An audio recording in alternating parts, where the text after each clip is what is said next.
हरे कृष्णा। तो चलिए आज मैं आप सभी को बताती हूँ अगहन मास की पूर्णिमा की पूरी व्रत कथा कि आज के दिन हमें कौन सी व्रत कथा सुननी चाहिए जिससे कि पूर्णिमा व्रत का हमें पूर्ण फल मिले।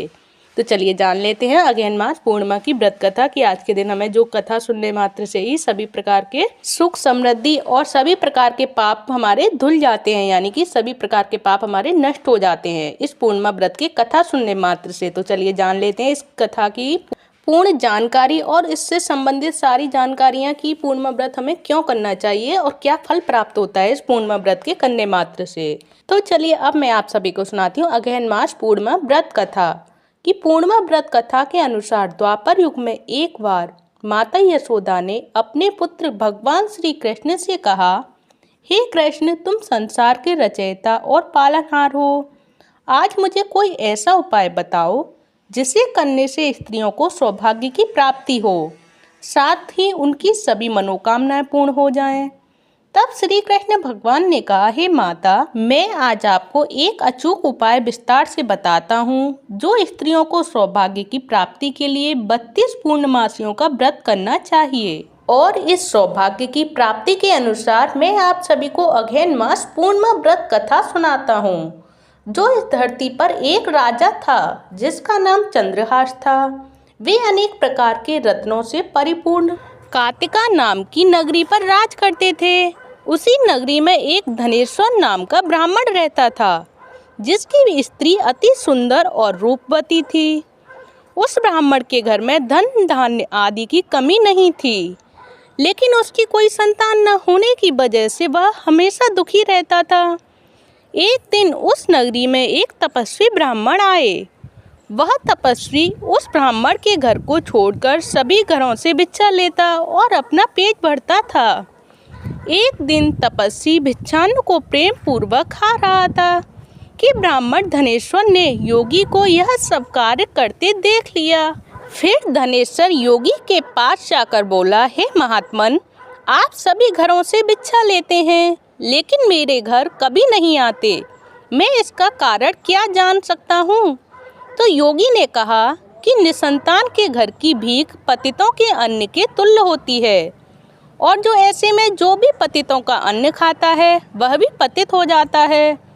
चूँकि तुम निसंतान हो इसीलिए मैं तुम्हारे घर की भिक्षा नहीं लेता हूँ। योगी की इस बात से धनेश्वर को बहुत दुख हुआ और वह योगी के पैरों में गिर पड़ा और कहने लगा, हे महाराज, कृपया करके मुझको पुत्र प्राप्ति का उपाय बतलाइए। मैं पुत्र न होने के कारण बेहद दुखी रहता हूँ। सब कुछ होते हुए भी मैं खुश नहीं हूँ। आप मेरे इस दुख को दूर करने का उपाय बताइए। तो यह सुनकर योगी कहने लगे कि हे ब्राह्मण, तुम चंडी की आराधना करो। और योगी के कहे अनुसार धनेश्वर ने वन में जाकर चंडी की उपासना की और उपवास और व्रत किया।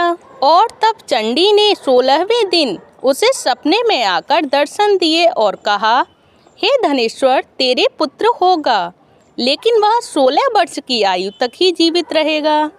लेकिन यदि तुम दोनों स्त्री पुरुष 32 पूर्णमासियों का व्रत करोगे तो वह दीर्घायु को प्राप्त होगा। प्रातःकाल तुम्हें इस स्थान के समीप ही एक आम का वृक्ष दिखेगा। उस पर चढ़कर एक फल शीघ्र तोड़कर ही अपने घर जाना और वह फल अपनी स्त्री को खिला देना। और ऋतु स्नान के बाद वह स्वच्छ होकर भगवान शंकर का ध्यान करके उस फल को खा लेगी। तब शंकर भगवान की कृपा से उसको गर्भ हो जाएगा। फिर धनेश्वर ने ठीक वैसा ही किया और उसकी स्त्री गर्भवती हो गई। देवी जी की असीम अनुकंपा से उन्हें एक अत्यंत सुंदर पुत्र प्राप्त हुआ जिसका नाम उन्होंने देवीदास रखा। तो दुर्गा जी की आज्ञानुसार उसकी माता ने 32 पूर्णमासी का व्रत रखना प्रारंभ कर दिया था। तो 16वें वर्ष लगते ही देवीदास के माता पिता को चिंता होने लगी कि कहीं उनके पुत्र की इस वर्ष मृत्यु न हो जाए। तो धनेश्वर ने देवीदास के मामा को बुलाया और कहा कि देवीदास 1 वर्ष तक काशी में जाकर विद्या अध्ययन करे, ऐसी हमारी इच्छा है। इसके साथ में तुम चले जाओ और 1 वर्ष के बाद इसको वापस लौटा लाना। इस तरह देवीदास को एक घोड़े पर बैठकर अपने मामा के साथ काशी के लिए निकल पड़े और धनेश्वर ने अपने पुत्र की दीर्घायु के लिए भगवती दुर्गा की आराधना और पूर्णमासियों का व्रत करना शुरू कर दिया। इस प्रकार बराबर 32 पूर्णमासी का व्रत पूरा किया। कुछ समय बाद मामा और भांजा किसी नगर में रात बिताने के लिए ठहरे हुए थे। उस दिन उस गांव में एक ब्राह्मण की कन्या का विवाह होने वाला था। जिस धर्मशाला में वर और उसकी बारात ठहरी हुई थी, वहीं देवीदास और उसके मामा भी ठहरे हुए थे।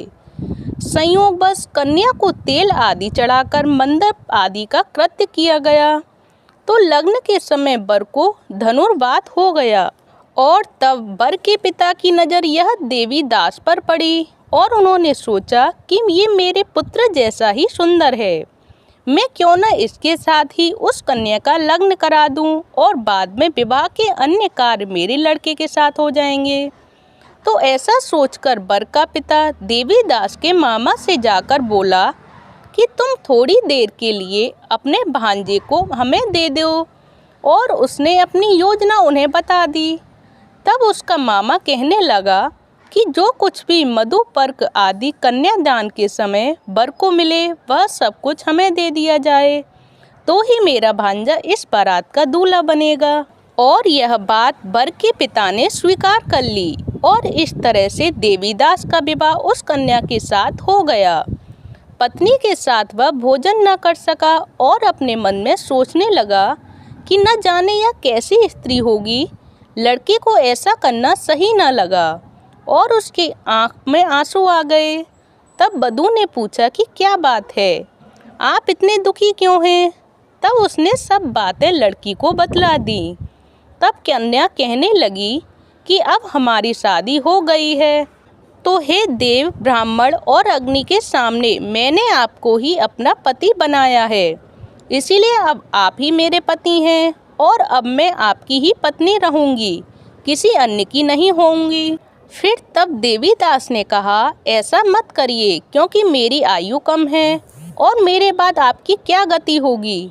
इन बातों पर जरूर विचार कर लें। परंतु वह दृढ़ विचार वाली थी, बोली कि जो आपकी गति होगी वही मेरी गति होगी।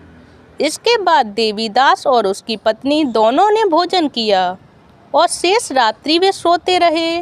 प्रातःकाल देवीदास ने अपनी पत्नी को एक अंगूठी दी और एक रूमाल दिया और बोला, हे प्रिय, इसे लो और संकेत समझकर स्थिर चित्त हो जाओ। यदि मैं जीवित रहा तो अवश्य वापस आऊँगा, वरना समझ लेना कि मेरी मृत्यु हो गई है। तो प्रातःकाल जब शादी के कार्य पूरा होने के बाद जब बाराती मंडप में आए तो कन्या ने अपने पिता से कहा कि यह मेरा पति नहीं है और पूरी बात अपने पिता को बता दी और बारात फिर वापस चली गई। और इस प्रकार देवीदास काशी चला गया। कुछ समय बाद काल से प्रेरित होकर एक सर्प रात्रि के समय देवीदास को डसने के लिए वहां पर आया, परंतु व्रत के प्रभाव से उसको काट न सका, क्योंकि पहले ही उसकी माता ने 32 पूर्णिमा का व्रत पूरा कर लिया था। इसके बाद मध्याह्न के समय स्वयं काल वहां आकर देवीदास के शरीर से उसके प्राणों को निकालने का प्रयत्न करने लगा और जिससे वह मूर्छित होकर पृथ्वी पर गिर पड़ा। और उसी समय पार्वती जी के साथ शंकर जी वहां पर आ गए और उसको मूर्छित दशा में देखकर पार्वती जी ने भगवान शंकर से कहा कि हे महाराज, ये वही बालक है जिसकी माता ने 32 पूर्णिमा का व्रत किया था और जिसके प्रभाव से इसका मृत्यु दोष कट गया। तो भवानी के कहने पर भगवान शिव ने उसको प्राण दान दे दिए। उधर उसकी स्त्री उसकी प्रतीक्षा कर रही थी। जब 16वां वर्ष व्यतीत हो गया तो देवीदास भी अपने मामा के साथ काशी से चल दिया और वो कुछ दिन बाद अपनी पत्नी के घर पहुंचा। लड़की के पिता ने खूब धन के साथ अपनी पुत्री को साथ विदा कर दिया और श्री कृष्ण भगवान कहने लगे कि इस प्रकार धनेश्वर द्वारा 32 पूर्णिमाओं का व्रत करने से उसकी पुत्र की लंबी आयु प्राप्त हुई उसे। और अतः जो भी स्त्रियां ये व्रत करती हैं वे जन्म जन्मांतर तक वैधव्य का दुख नहीं भोगती और सदैव सौभाग्यवती बनी रहती हैं। और यह व्रत पुत्र और पौत्र को देने वाला तथा संपूर्ण मनोकामनाओं को पूर्ण करने वाला माना गया है। तो मैं आप सभी से भी कहूँगी कि ये पूर्णमासी व्रत सभी को करना चाहिए, जिससे सभी प्रकार के सौभाग्य में वृद्धि होती है और सभी प्रकार के पापों को नष्ट करने वाली ये व्रत कथा सुनने मात्र से ही सभी प्रकार के पाप नष्ट हो जाते हैं। तो मैं आप सभी से भी कहूँगी कि अगर आप व्रत ना भी रहते हो तो प्लीज़ इस व्रत कथा को तो अवश्य सुने, जिससे सभी प्रकार के मंगल और सुख समृद्धि में वृद्धि होती है। तो आप सभी को भी ये कथा कैसी लगी प्लीज़ मुझे कमेंट बॉक्स में बताएं। अगर अच्छी लगी हो तो प्लीज़ वीडियो को लाइक करें, चैनल को सब्सक्राइब करें। धन्यवाद। हरे कृष्णा, हरि बोल।